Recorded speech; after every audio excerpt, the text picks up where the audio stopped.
Hello students, एडुविला point channel में आपका स्वागत है। आज हम करेंगे क्लास 6 के हिंदी की वर्कशीट नंबर 39। आज की वर्कशीट में हम लोग व्याकरण पढ़ने जा रहे हैं, जिसमें कि हम लोग सर्वनाम पर चर्चा करेंगे। तो बच्चों, आपने अगर अभी तक चैनल को सब्सक्राइब नहीं किया है तो इस चैनल को सब्सक्राइब कर लें। और हाँ, हमारे चैनल लिस्ट में जाएंगे तो आपके लिए एक रहस्यमय कहानियों से भरी एक नया चैनल है, रहस्य चालीसा। आप उस चैनल को भी सब्सक्राइब कर सकते हो।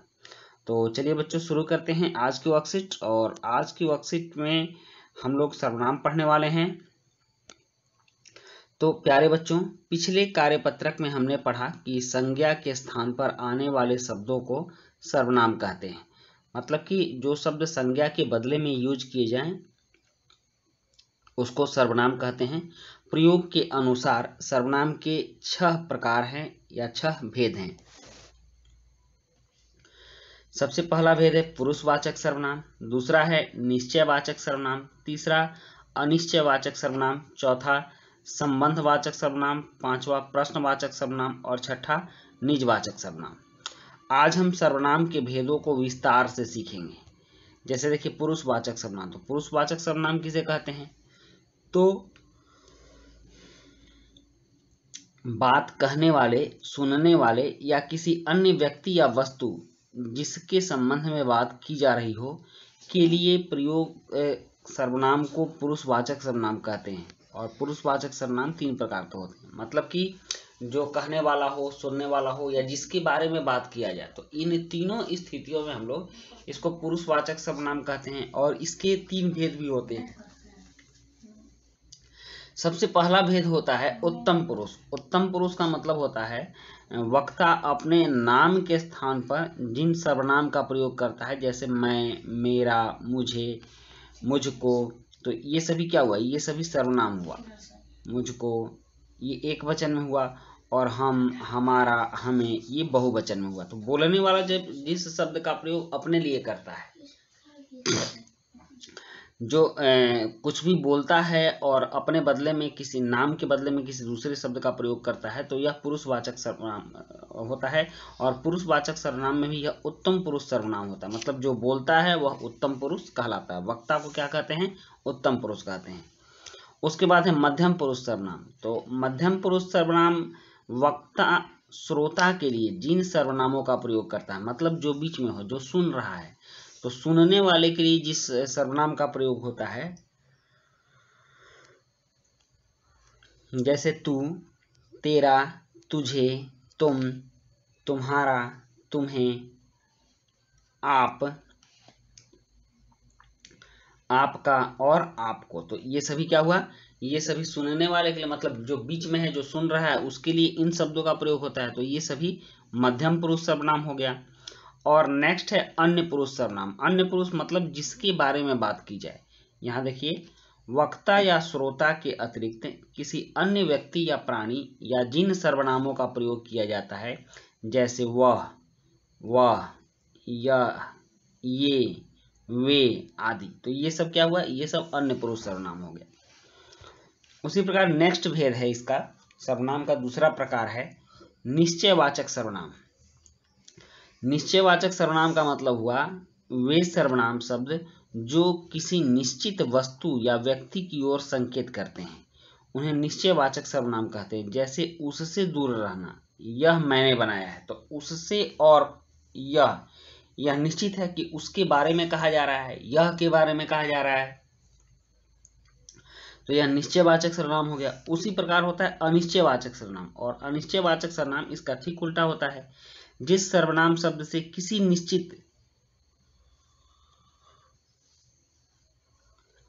व्यक्ति या वस्तु का बोध ना हो, उसे अनिश्चयवाचक सर्वनाम कहते हैं। मतलब जिस सर्वनाम से किसी निश्चित व्यक्ति या निश्चित वस्तु का बोध ना हो या अनिश्चित का बोध हो। जैसे बाहर कोई खड़ा है, तो कोई खड़ा है तो कौन खड़ा है ये पता नहीं है, तो यह अनिश्चित है, इसलिए अनिश्चयवाचक सर्वनाम हो गया। मुन्ने ने कुछ लिखा है, क्या लिखा है ये भी पता नहीं है, निश्चित नहीं है, तो यह अनिश्चयवाचक सर्वनाम हो गया। उसके बाद है संबंधवाचक सर्वनाम। जिन सर्वनाम शब्दों का दूसरे सर्वनाम शब्दों से संबंध ज्ञात होता है तथा जो शब्द दो वाक्य को जोड़ते हैं, उन्हें संबंधवाचक सर्वनाम कहते हैं। जैसे जैसा करेगा वैसा भरेगा, तो जैसा और वैसा क्या हो गया, संबंधवाचक सर्वनाम हो गया। जो परिश्रम करते हैं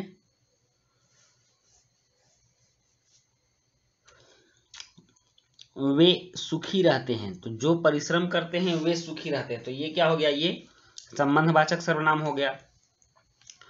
उसके बाद है प्रश्नवाचक सर्वनाम।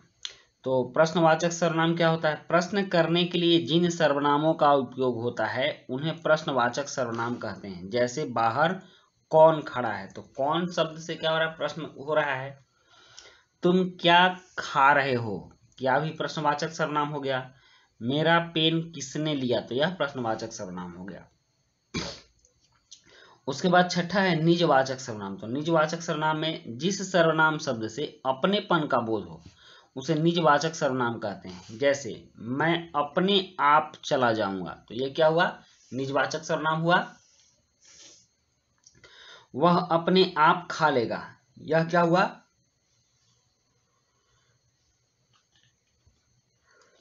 यह भी निजवाचक सर्वनाम हुआ। और गांधी जी अपना काम स्वयं करते थे, यह भी निजवाचक सर्वनाम हुआ।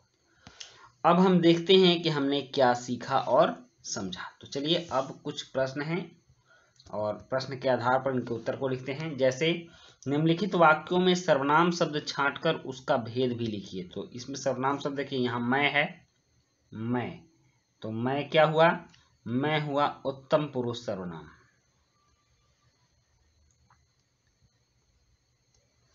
उत्तम पुरुष वाचक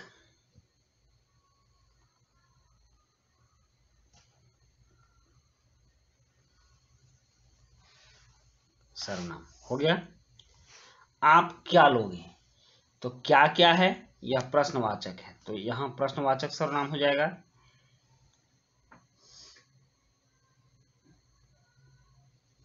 प्रश्नवाचक सर्वनाम। उसके बाद जिसका खाते हो उसी को आंख दिखाते हो, तो जिसका और उसी को, ये संबंधवाचक हो गया क्योंकि संबंध जोड़ रहा है, तो इसमें हो जाएगा जिसका और उसी को,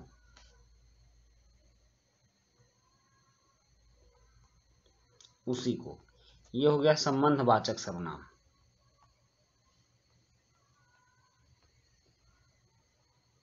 संबंधवाचक सर्वनाम। उसके बाद बाहर कोई खड़ा है, तो कोई क्या है, कोई अनिश्चयवाचक है, तो इसमें सर्वनाम शब्द हो गया कोई और यह हो गया अनिश्चयवाचक सर्वनाम।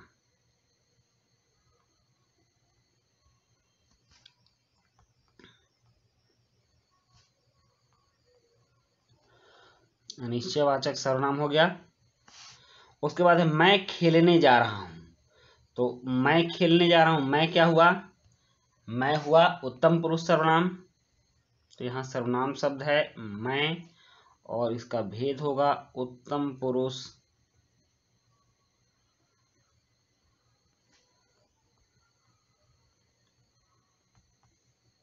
सर्वनाम। उसके बाद जल्दी आओ तुमसे कुछ काम है, तो तुमसे क्या हुआ, तुमसे मध्यम पुरुष सर्वनाम हुआ क्योंकि यह वक्ता को कहा जा रहा है, इसमें सर्वनाम हो गया तुमसे और यह हुआ मध्यम पुरुष सर्वनाम।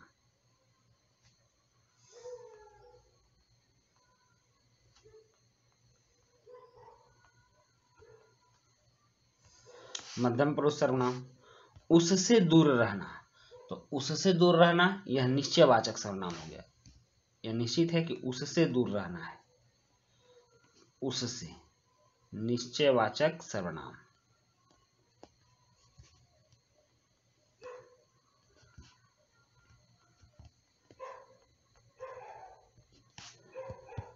समझ गए। तो इस तरह से हमने आज सर्वनाम के भेद को जाना और सर्वनाम को पहचाना भी। तो बच्चों ये थी आपकी आज की वर्कशीट, और वीडियो अच्छी लगी हो तो लाइक सब्सक्राइब कमेंट जरूर कीजिएगा। मिलते हैं नेक्स्ट वर्कशीट में। Thank you.